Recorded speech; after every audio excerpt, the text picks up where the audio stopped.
नीतीश कुमार उपराष्ट्रपति बनेंगे। आपने सही सुना कि जो पासा अब फेंका गया है ना, वो बिहार चुनाव को लेकर के एक बड़ा खेल खेला गया है। जगदीप धनखड़ का जो इस्तीफा उपराष्ट्रपति पद से लिया गया है, उसकी जगह नीतीश कुमार उपराष्ट्रपति बन सकते हैं। 2025 में बिहार में खेला करने के लिए बीजेपी ने ये खेल खेला है कि बिहार में ये जो खेल हो रहा है सर वाला, यानी कि चुनाव वाला, अब उस वोटर को जो मुद्दे दूसरी तरीके से कान खड़े कर रहे थे, अब सब मुद्दों के ऊपर एकदम से पानी फेरने के लिए ये खेल खेला गया है। अगर नीतीश कुमार उपराष्ट्रपति बन जाते हैं तो बीजेपी को कितना फायदा बिहार में होगा, ये आप खुद आंकलन कर लीजिए। और जो बिहार के लोग हैं, जो राजनीति को समझते हैं, वो इस खेल को भली भांति समझ गए होंगे कि ये जो खेल है ये बड़ा भारी अब लालू प्रसाद और कांग्रेस पर भारी पड़ने वाला है। अब जो ये पासा फेंका है, ये पासा अब बिहार की राजनीति को पलट देगा। तो कैसे पलटेगा, क्या समीकरण पलटने वाले हैं? क्या नीतीश कुमार तभी नरेंद्र मोदी के कभी हाथ पकड़ते थे, कभी उसके पांव छूते थे? क्या यही खेल था उपराष्ट्रपति बनने का, जो उनको दिया हुआ था, उसको पहले ही बताया हुआ था, तभी तो वो इस तरह की हरकत कर रहे थे? क्या कुछ है आज का विश्लेषण भारत इलेक्शन वॉच में, यही रहेगा। उससे पहले आप कमेंट करके जरूर बताना चाहते हो कि अगर नीतीश कुमार उपराष्ट्रपति बन जाते हैं तो बीजेपी को कितना फायदा होने वाला है।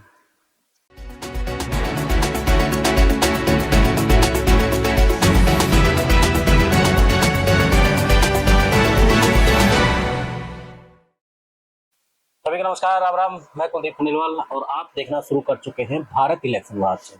और भारत इलेक्शन वॉच आपको जो राजनीति की जो खबरें हैं, जो असली धुरंधरों की जो चाल है, उन खबरों के ऊपर की खबर आपको भारत इलेक्शन वॉच से पहुंचाता है। तो जिस तरीके से जो रात से खबरें उपराष्ट्रपति धनखड़ को लेकर के आ रही हैं कि अलग अलग कारण बताए जा रहे हैं कि धनखड़ साहब ने इस्तीफा क्यों दिया, किस लिए दिया, अलग अलग अपने अपने जो गणित है वो सभी चैनल, जब सभी राजनीतिक विशेषज्ञ बता रहे हैं। कोई कह रहा है कि जिस तरीके से उन्होंने न्यायपालिका पर उंगली उठा रहे थे, तो इसलिए उनको अब कहीं ना कहीं साइड में करना जरूरी था। उससे बहुत से न्यायपालिका की जो व्यवस्था थी वो नाराज थी।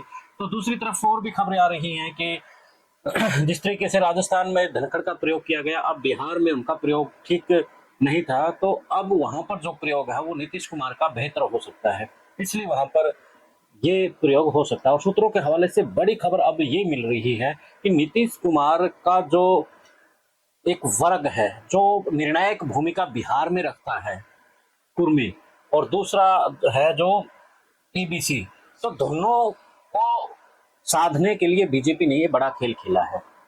और जो ईबीसी और कुर्मी है, यही बिहार का जो सत्ता है उसकी चाबी रखते हैं। अगर यहाँ नीतीश कुमार के साथ कुछ भी ऊंचा नीचा बीजेपी करती तो बीजेपी को यहाँ पर नुकसान होता। तो अब एक तीर से दो निशाने बीजेपी ने यहाँ पर साध लिए हैं। जहाँ नीतीश कुमार को दिल्ली भेज करके जेडीयू कमजोर कर दी है, तो वहीं अब वहां पर बीजेपी मजबूत हो जाएगी।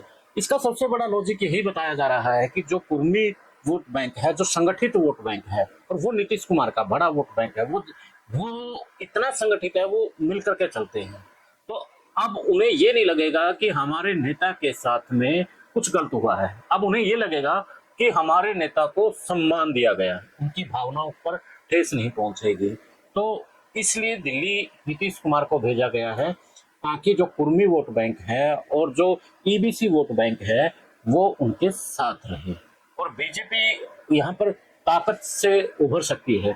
अब जो नीतीश कुमार की जो पार्टी है, नीतीश कुमार की पार्टी जो ये दो वर्ग है, ये नीतीश कुमार को अपना नेता मानते थे, अब वो दिल्ली बैठ जाएंगे और उसका जो अब जो आरजेडी को इसका कहीं ना कहीं नुकसान होने की बात रहेगी।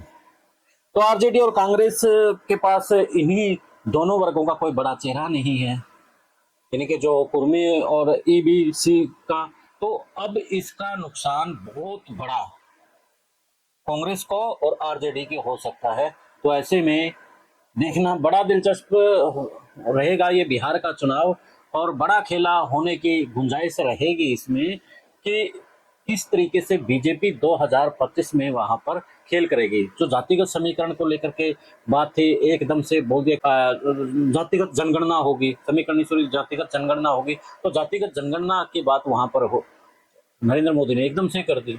तो इसी तरीके से वो अब की बार यानी कि बीजेपी चाह रही है कि बिहार में कमल खिले और गठबंधन का जो तिगड़म था वो नाच रहे। और जो कुर्मी का जो लगभग वोट बैंक है 36 से 38 लाख के आसपास बताया गया है, जो कि हमने रिसर्च में देखा है। और जो ईबीसी है उसका 36% साइलेंट वोट बैंक है, यानी कि जो साइलेंट वोट बैंक होता है प्रदेश, देश के किसी भी प्रदेश में हो, वो एक चाबी रखता है, वो कब कहां पर क्या कुछ खेल कर दे कुछ पता नहीं चलता है। वो साइलेंट वोट बैंक कहीं ना कहीं नीतीश कुमार के पास था। और जो ये ईबीसी में आते हैं, नाई, कुशवाहा, कहार, मल्हा, बढ़ई और लोहार, इस तरह की जातियां इसमें आती हैं। तो अब बीजेपी ने खेल कर दिया है, तो अब देखो इसका कितना फायदा इनको मिलेगा। और बीजेपी यहाँ पर अपना नया नेतृत्व को कहीं ना कहीं लाने की कोशिश करेगी, सम्राट चौधरी जैसे नेताओं को आगे बढ़ाएगी, और जो नीतीश कुमार की पार्टी के नेता है कहीं ना कहीं उनको पीछे धकेलने का काम होगा।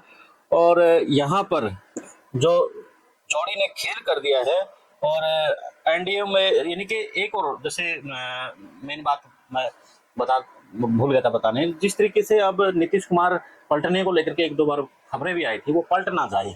अगर पलटते हैं तो कहीं ना कहीं बीजेपी के लिए बड़ी मुश्किल होगी, क्योंकि दो बैसाखियों के सहारे फिलहाल सत्ता चली हुई है और नीतीश कुमार अब हिलेंगे नहीं, उसको वहां पर सेट कर देंगे और उसका फायदा बीजेपी उठाती रहेगी, वहां पर तो कमजोर हो जाएगी बिहार के अंदर।